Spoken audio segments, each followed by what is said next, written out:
आज हमारी किचन में ना कद्दू की सब्जी बनाने जा रहे हैं।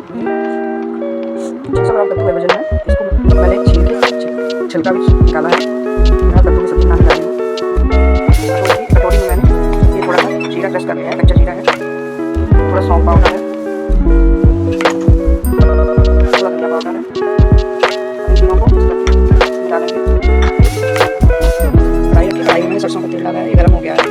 अब इसमें मेथी दाना डालूंगी,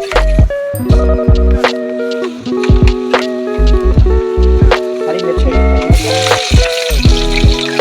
मसाला डालूंगी, हमारे धनिया सौंफ पाउडर जीरा क्रश डालेंगे, हल्दी पाउडर डालेंगे, इसी में मैं कद्दू डालूंगी। मैंने धो के रख लिया था।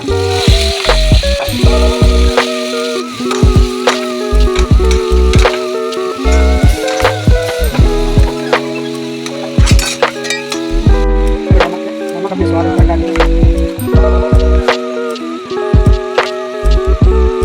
मिर्ची पाउडर है,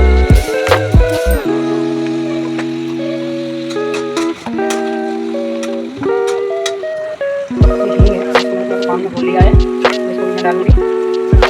इससे ना टेस्ट बहुत अच्छा है। थोड़ा सा गुड़ है, गुड़ डालेंगे, खट्टा मीठा फ्लेवर देने के लिए बहुत अच्छा लगता है। आमचूर पाउडर है, थोड़ा सा आमचूर पाउडर डालेंगे।